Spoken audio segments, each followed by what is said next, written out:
नमस्कार, मैं हूं डॉक्टर जितेश जसवानी। मैं एक नेफ्रोलॉजिस्ट हूं और डायरेक्टर हूं नेफ्रॉन किडनी हॉस्पिटल और Ashwini kidney dialysis centre Nagpur में।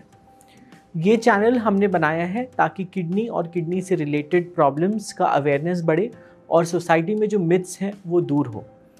पिछले वीडियो में हमने जाना कि क्रॉनिक किडनी डिजीज़ क्या होता है, क्रॉनिक किडनी डिजीज़ क्यों होता है और क्रॉनिक किडनी डिजीज़ के सिम्टम्स क्या होते हैं।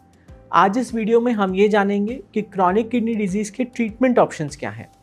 यदि आपने पिछले वीडियो को मिस किया है तो आप इन्फॉर्मेशन बॉक्स में जाके वो वीडियो चेकआउट कर सकते हैं। और हाँ, सब्सक्राइब करना ना भूलें और बेल आइकन ज़रूर दबाएं।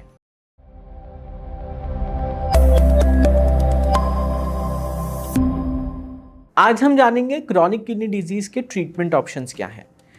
तो जैसे हमने जाना कि क्रॉनिक किडनी डिजीज़ एक इरिवर्सिबल यानी कि ठीक ना होने वाली किडनी की बीमारी है और आपको जान के हैरानी होगी कि हर सीकेडी का स्टेज को डायलिसिस या ट्रांसप्लांट नहीं लगेगा। सीकेडी की जब अर्ली स्टेज में होता है यानी कि सीकेडी स्टेज 1, 2, 3 या 4, उस पर कंजर्वेटिव ट्रीटमेंट यानी कि दवाइयों से और कुछ रिप्लेसमेंट से हम जो है पेशेंट को एक हद तक मेंटेन कर सकते हैं और एक हद तक उनकी क्वालिटी ऑफ लाइफ को इम्प्रूव कर सकते हैं। लेकिन हाँ, जब सीकेडी लास्ट स्टेज में यानी कि सीकेडी स्टेज 5 पहुंच जाता है, उस समय हमें रीनल रिप्लेसमेंट थेरेपी, इसका मतलब किडनी का कोई रिप्लेसमेंट हमें ढूंढना पड़ता है, क्योंकि किडनी के बहुत सारे मुख्य काम हैं।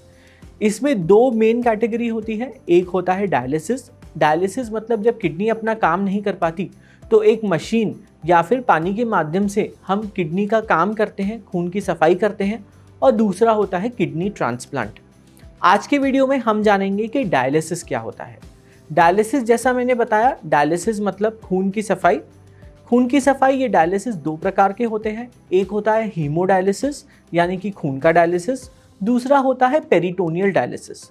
तो पहले हम जानते हैं हीमोडायलिसिस क्या होता है। हीमोडायलिसिस एक ऐसी पद्धति है जिसमें पेशेंट का खुद का खून एक बार में निकल के मशीन में साफ होके अपने ही पेशेंट में वापस जाता है। ये जो प्रक्रिया है, ये प्रक्रिया या तो हॉस्पिटल या तो घर में की जा सकती है। यूजुअली इंडिया में हॉस्पिटल डायलिसिस होते हैं जिनको मेंटेनेंस हीमोडायलिसिस कहा जाता है, जिसमें पेशेंट को हफ्ते में 2 या 3 बार 4 घंटे या 5 घंटे का डायलिसिस कराना रहता है। इसके 2-3 एम्स होते हैं। सबसे पहला होता है बॉडी का एक्सेस फ्लूइड निकालना। जब किडनी पूरा पेशाब नहीं बना पाती तो शरीर में कुछ फ्लूइड इकट्ठा हो जाता है जो पैरों में सूजन करता है, सांस लेने में दिक्कत करता है, छाती में पानी भर जाता है। ये एक्सेस फ्लूइड डायलिसिस के माध्यम से निकलता है। यही नहीं, कुछ गंदगी जैसे यूरिया, क्रिएटिनिन, फॉस्फोरस और एसिड की मात्रा जो शरीर में इकट्ठा हो जाती है, डायलिसिस एक छन्नी की तरह साफ करके उसका फिल्टर इसको क्लियर कर देता है। इन सब से पेशेंट की क्वालिटी ऑफ लाइफ इम्प्रूव होती है। आपको हैरानी होगी जान के कि डायलिसिस से कोई कमज़ोरी नहीं आती है। डायलिसिस लेट या डायलिसिस ना कराने से जब गंदगी की मात्रा बढ़ जाती है, उससे ज़्यादा कमज़ोरी आती है। इसीलिए रेगुलर हीमोडायलिसिस बहुत ही आवश्यक है। यदि मैं बात करूं होम हीमोडायलिसिस की, इंडिया में अभी ये चलन बहुत ज़्यादा नहीं है, लेकिन हाँ, यदि आपके पास सुविधा उपलब्ध है तो आप अपने घर पे ही एक छोटा सा स्पेशलाइज्ड मेडिकल आरओ सिस्टम लगा सकते हैं और एक हीमोडायलिसिस मशीन या तो रेंट पे या तो खरीद के आप डेली हीमोडायलिसिस या फिर हफ्ते में 2 या 3 बार हीमोडायलिसिस भी कर सकते हैं।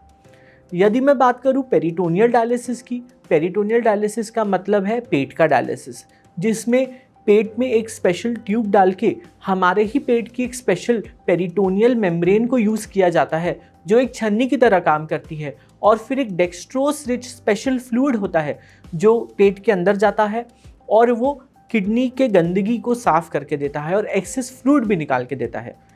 पेरिटोनियल डायलिसिस भी दो प्रकार का हो सकता है। एक होता है कंटिन्यूस एम्बुलेटरी पेरिटोनियल डायलिसिस यानी कि CAPD, जिसमें पेशेंट एक दिन में 2 से 3 एक्सचेंज करते हैं। और दूसरा होता है ऑटोमेटेड PD। ऑटोमेटेड PD एक बहुत ही अच्छी पद्धति है जिसमें एक बहुत ही लैपटॉप्स जैसी छोटी सी एक मशीन आप अपने घर पे रख सकते हैं और जब आप रात को सोते हैं उसको कनेक्ट कर लें और जब आप मॉर्निंग में उठते हैं तो मशीन 8 से 10 पेरिटोनियल के एक्सचेंजेस कर चुकी होती है।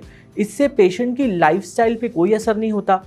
डायलिसिस आपकी लाइफस्टाइल को और इम्प्रूव करता है, आपकी क्वालिटी ऑफ लाइफ को इम्प्रूव करता है। आप अपनी पढ़ाई, अपना काम और अपनी पर्सनल लाइफ वैसे ही जी सकते हैं जैसे कोई एक नॉर्मल इंसान जी सकता है।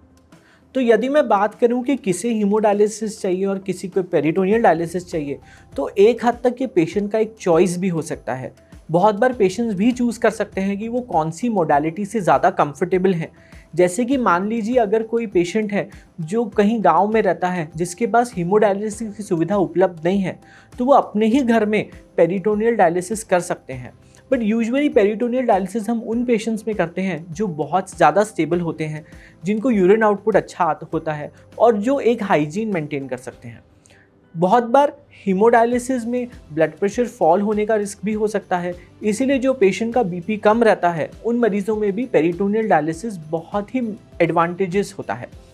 तो आज हमने जाना कि सीकेडी यानी क्रॉनिक किडनी डिजीज़ अंत नहीं है, सीकेडी के भी उपचार उपलब्ध हैं। डायलिसिस एक बहुत ही अच्छी मॉडलिटी है, डायलिसिस एक तरीके से जीवन दान है, इसीलिए डायलिसिस से भागे ना।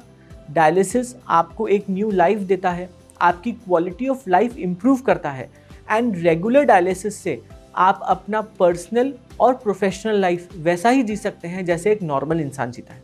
धन्यवाद।